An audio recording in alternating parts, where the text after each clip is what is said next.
喺好耐好耐以前，月亮上面住咗一隻玉兔。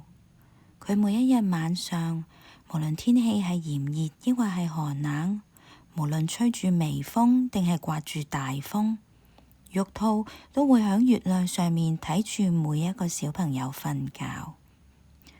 玉兔知道小朋友係點樣入睡㗎。佢哋首先拎出意志，確保自己瞓覺之前一定會刷牙。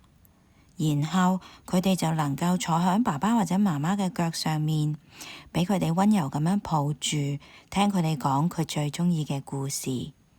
最後，爸爸媽媽會幫佢哋冚被，錫下佢哋個面珠墩，同小朋友講早唞。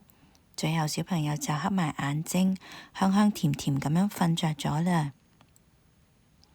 今日係一個啲風大到會吹走所有雲嘅夜晚，呼呼嘅風聲成晚都冇停落嚟，連小朋友要瞓覺，風聲都冇停落嚟啊！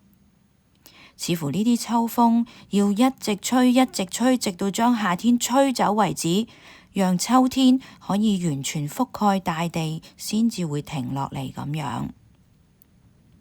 玉兔豎起佢嘅小耳朵，聽住呢啲呼呼嘅風聲，咦？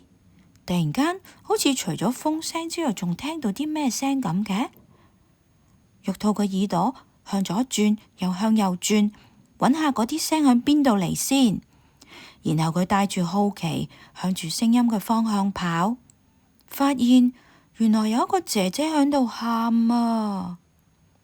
玉兔忍唔住走埋去姐姐身邊，問下姐姐發生咗咩事。姐姐話佢叫做嫦娥，佢唔知點解會嚟咗月亮啊！佢而家好掛住屋企人，好想返屋企，因為太過傷心就喊起上嚟。嫦娥姐姐不停喊，不停喊，眼淚大滴大滴咁樣響個眼睛度滴落嚟。玉兔睇到話心都痛埋啊，但係又唔知可以為嫦娥姐姐做啲乜嘢。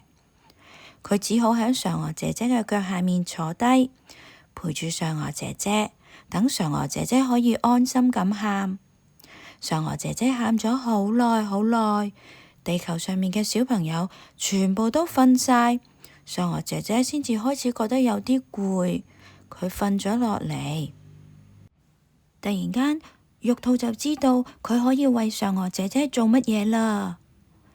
佢行埋去嫦娥姐姐個面珠墩側邊，就好似地球上嗰啲爸爸媽媽咁樣，錫咗嫦娥姐姐一啖，然後就同佢講晚安。果然，嫦娥姐姐就安靜咁樣瞓着咗啦。玉兔亦都趁機會黐住嫦娥姐姐一齊瞓着咗咯。